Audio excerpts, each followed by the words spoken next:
Après le tour d'horizon de l'actualité et du sport, place à présent à l'un des temps forts de cette matinale. Mesdames et messieurs, c'est bien sûr la rubrique L'invité.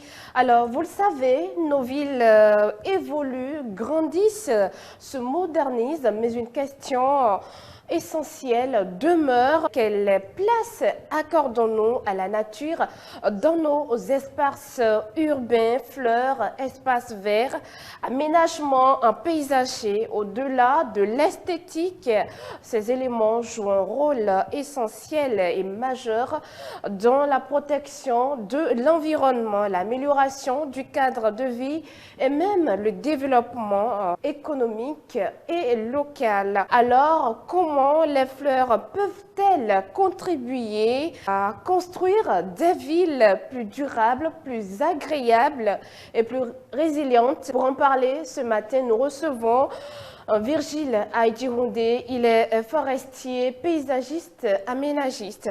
Bonjour Virgile Aïdjiroundé, merci d'avoir répondu présent à notre invitation. Merci Madame Myrène, c'est un plaisir pour moi aussi d'être sur votre plateau. Merci, le plaisir est partagé. Bien sûr, avant d'aborder les enjeux environnementaux, prenons bien évidemment le temps de comprendre votre domaine d'expertise. Je le disais, que recouvre concrètement le métier, voilà, de forestier, paysagiste, aménagiste. C'est un métier à la croisée de trois compétences. Forestier, la connaissance de la biodiversité, des essences, du climat et du sol. Paysagiste, c'est la conception esthétique et de manière fonctionnelle des espaces. Et aménagiste, de façon simple, c'est l'organisation structurelle et durable de ces espaces-là. C'est votre domaine d'expertise. Alors, dites-nous, quelle différence faites-vous entre simple décoration florale et aménagement paysager durable? L'aménagement paysager durable et la décoration florale, il y a une grande différence, une nuance, oui, parce que la décoration florale tient compte de l'esthétique immédiate. On utilise des fleurs temporaires, c'est-à-dire on peut utiliser par exemple des bouquets de fleurs pour un événement. Par exemple, on utilise des plantes, des bouquets qui vont juste embellir l'événement, l'endroit, l'espace dans le temps, au moment où on en a besoin. Mais l'aménagement paysager durable est beaucoup plus fonctionnel et organisé, de manière à ce qu'on tient compte de l'espace, de l'adaptabilité des plantes et de leur résistance dans le temps et aussi de leur utilité pour les usagers. Alors aujourd'hui, le constat est bien là. Est-ce que concrètement parlant, nos villes béninoises accordent-elles suffisamment d'importance aux espaces verts aujourd'hui? Aujourd'hui, on peut dire oui, mais c'est encore partiel, parce que c'est partiel. Oui, mais dans les grandes villes, on remarque de façon concrète qui sont à saluer dans ce sens. Mais bon, on ne peut pas encore dire que c'est comme il se doit. Selon vous, comment est-ce qu'on peut encore améliorer la chose en tant qu'expert? Oui, en tant qu'expert, il faut intensifier les entretiens parce que le tout ne suffit pas d'installer. Il faut intensifier les entretiens de manière à ce que ce ne soit pas exclusivement dans une certaine ville. Il faudrait que ce soit étendu dans toutes les villes pour que tout le monde puisse bénéficier du bien-être que donnent ces plantes-là. Dites-nous, est-ce que les fleurs sont-elles seulement décoratives ou encore véritablement stratégiques? Ce sont les deux. On peut dire les deux aspects. Parce que décoration, ça embellit, ça enjolit et c'est beau. Stratégique dans ce sens où ça augmente l'attractivité de nos villes. C'est un accélérateur de nos potentiels touristiques. Parce que stratégique, ça augmente le confort des usagers et facilite la cohésion sociale le bien-être de la population. Parlons maintenant du quotidien des citoyens. En quoi est-ce que la présence des fleurs transforme-t-elle le bien-être en ville? Parce que le constat, si je ne me trompe pas, y est. Les fleurs dans nos quotidiens, ça facilite la concentration. Oui, la concentration. C'est la concentration dans ce sens où quand tu respires bien, parce que les plantes participent à l'embellissement et à l'épuration de l'air. Vous voyez, et un espace ombragé où il y a de l'ombre, tu es facile, tu as du bon air et tu as de la facilité à réfléchir. Et ça diminue le stress et ça permet également de respirer bien. Vous avez parlé de bien-être. Et bien-être, et j'ai parlé de concentration. De concentration. Et aussi, ça augmente la cohésion sociale. Les espaces verts qui sont aménagés de nos jours, il y a beaucoup de rencontres qui se font. Aujourd'hui, c'est un plaisir pour nous d'aller au niveau de la cité ministérielle ou bien de la place de l'Amazone et de faire des photos et montrer. Donc, ça donne du sourire et c'est tout un plaisir. C'est aussi très bien de voir les plantes, les oiseaux chanter, les papillons virevolter. Donc, ça crée une intégration générale, aussi bien pour les humains que pour les autres êtres vivants qui se trouvent dans notre écosystème. Alors, la belle preuve que les autorités aussi ont compris le bien fondé de la chose. Et justement, je m'en vais vous poser la question de savoir, parce que justement, vous le disiez tout à l'heure, est-ce que les espaces fleuris contribuent réellement à la santé mentale et sociale des populations? Réellement. Absolument, absolument. Je vais vous donner un exemple. Allez-y. Vous savez, il y a une plante qu'on appelle le sansevieria. Le sansevieria. Le sansevieria, ou encore langue de belle-mère, communément appelée. C'est une plante qui a la particularité de rejeter l'oxygène de nuit comme de jour. Ah bon? Oui. Donc, quand le sansevieria, c'est une essence qui est utilisée beaucoup plus pour l'intérieur. Donc, quand cette plante-là, vous la placez chez vous, dans votre salon, ça élimine les toxines. Parce qu'aujourd'hui, il y a beaucoup d'appareils électroniques que nous utilisons, les télévisions, tout à la cuisine, partout. Donc, cette plante-là a la particularité d'épurer d'absorber le CO2 qui se trouve dans un environnement. Et plusieurs autres plantes. C'est au niveau de nos rues. Il y a des arbres qui sont plantés, des plantes d'alignement. Ces plantes-là donnent de l'ombrage. Et c'est un plaisir de circuler dans une rue où là, il n'y a pas beaucoup de chaleur, il n'y a pas d'excès de chaleur. Donc voilà, c'est comme cela que ça participe réellement à la santé mentale. C'est ce qui m'amène à poser cette question-là. Pourquoi certaines villes semblent-elles plus agréables simplement grâce à leur végétation? C'est évident parce que c'est beau. C'est beau, oui, c'est beau. Et quand il y a les espaces verts quelque part, la perception change, le regard change. Parce que ça donne un aspect d'une ville organisée, d'une ville dynamique. Et ça augmente également la valeur immobilière de cette ville-là. Donc avec les espaces verts, on sent que voilà, oui, ici, il y a quelque chose qui se fait. Ici, ce n'est pas du désordre. Ici, on ne peut pas faire du n'importe quoi. Donc, c'est pour cela qu'on a cette perception de ces villes-là qui sont aménagées. Alors, Virgile Aïdjihoundé, je le rappelle, vous êtes forestier, paysagiste, aménagiste. Alors, est-ce qu'une ville sans fleurs peut-elle réellement être une ville durable selon vous? Non. Non, parce que la nature, Dieu n'est pas, si je veux dire, la nature a mis à notre disposition beaucoup de plantes. Et ces plantes-là participent à beaucoup de choses. Dans une ville bétonnée, vous allez remarquer qu'il y a excès de chaleur. Pourquoi dans les déserts, pourquoi les gens souffrent? Parce qu'il y a un manque du végétal, du vert. Donc quand il y a les plantes dans une ville, on doit intégrer, ce n'est pas négociable, on doit intégrer forcément les plantes dans les projets d'urbanisation et d'aménagement. Obligatoirement, parce que vous ne pouvez pas bien respirer. Les plantes absorbent le CO2, le dioxyde de carbone, les plantes absorbent ça. Et quand ces toxines ne sont pas éliminées, un temps soit peu, nous ne sommes pas en bonne santé. Et une ville bétonnée, il y a excès de chaleur, je viens de le dire tout à l'heure, et ce n'est pas beau aussi, parce que c'est commun.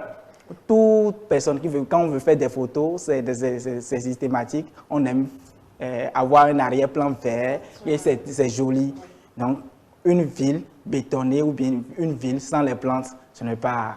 On ne peut pas se sentir bien. Une ville sans les plantes, nous ne pouvons pas nous sentir bien ou encore en pleine forme. Au-delà de la beauté, les fleurs jouent un rôle écologique, vous venez de le dire, mais quel impact les plantes et les fleurs ont-elles sur la qualité de l'air en milieu urbain, concrètement parlant? Concrètement parlant, oui. Les plantes éliminent les toxiques. Oui, le CO2, il y a beaucoup de gaz à effet de serre. Oui. Avec nos engins, nos motos, nos voitures, il y a beaucoup de gaz que nous éliminons. Les industries que nous dégageons du moins, et les industries également qui fonctionnent polluent l'environnement, polluent l'air que nous respirons. Et la présence de ces plantes-là permet, c'est scientifiquement prouvé, d'éliminer ces toxines-là un temps soit peu. Voilà, pas totalement, mais elles participent activement. Et dans le maintien aussi de la biodiversité. Dans le maintien de la biodiversité. Parce qu'il y a les oiseaux qui trouvent d'abri grâce à ces plantes. Il y a les pollinisateurs qui trouvent aussi d'abri. Et ça crée un microclimat. Donc ça impacte réellement notre bien-être. Vous l'avez dit, hein, les aménagements paysagers participent à la protection de la biodiversité et autres. Et est-ce qu'il existe des espèces locales, j'y arrive, à privilégier chez nous ici au Bénin? C'est beaucoup. C'est beaucoup. Quelques exemples concrets. C'est beaucoup. Et les politiques d'aménagement ou bien les aménagistes de nos villes les intègrent déjà. Vous allez remarquer que dans nos villes, il y a ce qu'on appelle, bon, je ne vais pas parler en jargon technique ici, ce qu'on appelle le COLA par exemple, qui participe à la protection de nos côtes. Ces plantes-là, le COLA ou bien Terminalia catapa, qu'on installe. Vous voyez, ce sont des plantes qui sont adaptées à nos côtes et c'est pour cela que vous allez remarquer que c'est beaucoup plus intégré. Il y a le Terminalia superba qui est un excellent bois d'œuvre, mais qui est aussi une plante ornementale très belle qu'on utilise dans nos aménagements, comme dans les villes de Porto Novo surtout, et dans beaucoup d'autres villes, Abomey, Boycon, comme plante d'ennuiement. Et il y a beaucoup d'autres espèces, comme surtout si on doit parler des plantes arbustives, on a le gardenia, on parle souvent du gardenia tumbegia, qui est une plante de protection excellente, une plante de protection. Et là, c'est le thème scientifique que vous utilisez, n'est-ce pas? Alors, voilà. Dans un langage un peu terre-à-terre pour nos chers amis téléspectateurs. Je dirais qu'il y a beaucoup d'essences autochtones, locales, qu'on peut privilégier. Et ces essences sont là et on les intègre déjà dans nos politiques de reboisement. Oui. Et dans un langage terre-à-terre, le Terminalia superba dont je viens de parler, voilà. On l'appelle fraki. On utilise également le Kaya sénégalisis. Bon, on l'appelle ça Zunza enfant, Zunza enfant ou bien Kaistedra. D'autres l'appellent Acajou du Sénégal. C'est une plante qui est beaucoup plus utilisée dans nos travaux, dans les travaux d'aménagement comme plante d'ennuiement. C'est une essence qui est utilisée pour l'écorce. C'est pourquoi elle souffre beaucoup. Cette plante-là souffre beaucoup dans nos contrées. Oui, elle souffre beaucoup parce que l'écorce, c'est amer, mais ça guérit beaucoup de maladies. Absolument. Ça guérit beaucoup de maladies comme le paludisme qui est une maladie. Exactement, on va pas y aller dans le fond de cet aspect-là de la chose. Alors, on parle souvent d'environnement, mais rarement d'économie verte. Alors, le secteur du paysage et de la floriculture peut-il devenir une source d'emploi pour les jeunes aujourd'hui? Point d'interrogation. Absolument, et ça l'est déjà, même si ce n'est pas encore suffisamment organisé. Ça l'est déjà, même si c'est encore informel, beaucoup plus informel. Et on ne va pas dire qu'il n'y a rien qui se fait dans ce sens. Les décideurs, je pense qu'ils font beaucoup d'efforts pour plus formaliser ce secteur-là. Et parlant de création d'emplois, il y a la production des plantes, qui est un métier qu'on peut faire, produire les plantes locales surtout et vendre aux populations qui en ont besoin. Il y a les travaux d'installation des espaces verts. Les espaces verts, la création des jardins, des massifs floraux. Il y a également l'entretien de ces espaces-là que nous faisons. Il y a la floriculture, la production des fleurs exclusivement, auxquelles ces plantes-là peuvent participer. C'est pourquoi je dis souvent que ce n'est pas une filière secondaire. C'est une filière stratégique d'avenir. Quand on parle de paysager, par exemple, ce sont des concepteurs. Ce sont des gens qui façonnent, qui demandent le design, comment est-ce que les plantes seront posées ici et ça, là, et de façon durable pour que ça puisse porter plus d'attrait. Donc, il y a le métier de paysagiste. Vous parliez d'horticulteur. Oui. Qu'est-ce que le jeune téléspectateur qui nous regarde ce matin peut comprendre? Pour ne pas oublier, je vais revenir à votre question, mais quand on parle d'autres emplois qui sont créés, il y a également, vous avez remarqué, quand les aménagements sont faits, ça augmente l'attractivité touristique. Exactement, oui. Et c'est aussi un métier qui se crée là indirectement.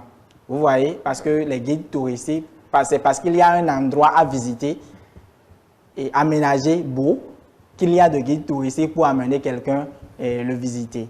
Vous voyez, maintenant l'horticulture, c'est beaucoup plus dans la production de nos plantes utiles pour être de façon simple. Je ne vais pas utiliser de jargon.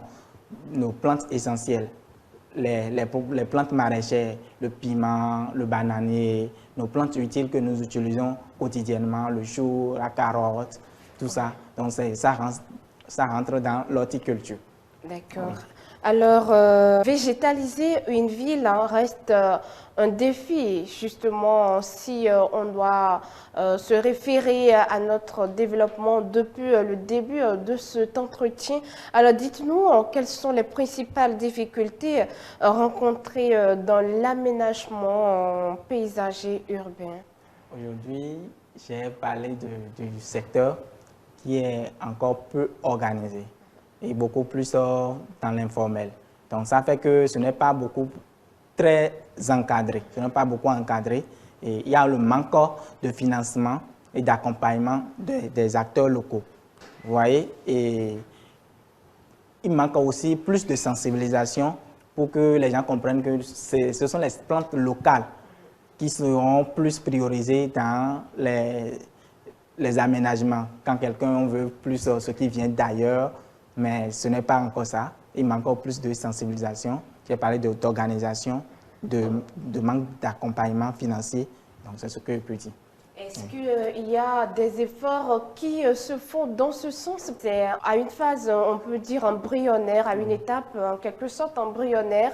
Mais est-ce que les acteurs qui émergent actuellement dans ce secteur font eux aussi des efforts pour que les défis, vraiment relever les défis justement? Justement, il y a beaucoup d'efforts, comme vous l'avez dit tout à l'heure, c'est embryonnaire, mais il y a beaucoup de travaux qui se font pour pouvoir organiser ce secteur-là. Dans notre jargon, on dit souvent que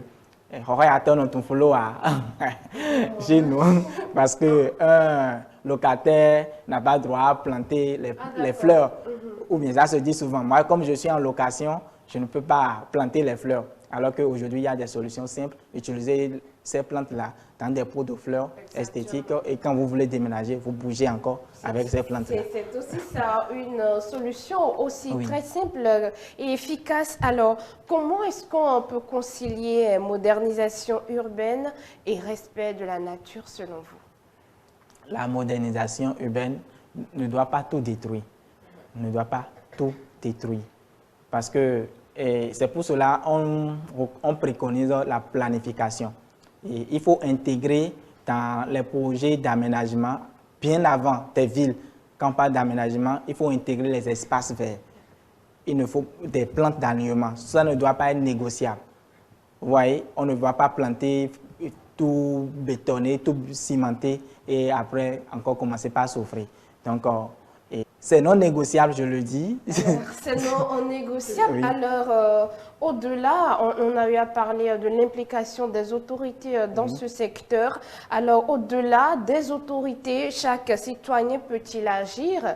Alors, dans ce contexte, que peuvent faire concrètement les habitants pour intégrer davantage la nature dans leur environnement? Il faut planter. Il faut planter. Il faut planter. Alors. Et il faut que chacun ait pour mission de planter tout au moins une fleur ou bien un arbre dans sa maison. Là, ça participe déjà à quelque chose. Alors, Oui. Virgile Aïdji Houndé, nous sommes justement vers les dernières minutes de notre entretien de ce matin. Si vous deviez adresser un message aux décideurs publics et aux citoyens sur l'importance des fleurs et des espaces verts dans nos villes, que serait-il à cet instant? Je vais dire que les fleurs et les espaces verts ne sont pas un luxe. Ils représentent un levier économique et un outil environnemental et un investissement sanitaire. Et aux décideurs, on doit leur dire d'intégrer les aménagements verts dans leurs projets d'aménagement, les espaces verts, et intégrer ça dans les programmes d'urbanisation. Et aux citoyens, que tout le monde participe à la plantation des arbres ou bien des fleurs dans leur maison et dans leurs espaces de travail et partout. Et aussi faire tout possible pour utiliser les plantes locales, les espèces locales, parce que c'est ça qui va plus augmenter l'attractivité de nos villes et de notre pays. Alors, merci beaucoup Virgile Aïdji Houndé. Je rappelle que vous êtes forestier, paysagiste, aménagiste. Merci d'avoir répondu présent à notre invitation. Alors, chers amis téléspectateurs, comme je le dis si bien, le temps est notre seul maître sur ce plateau. Il nous ordonne justement de conclure. Retenons simplement que les fleurs ne sont pas seulement des éléments décoratifs. Elles participent à la santé de nos villes, à la protection de notre environnement et au dynamisme économique local. C'était l'invité de la matinale. La suite de votre émission, c'est sur ce plateau.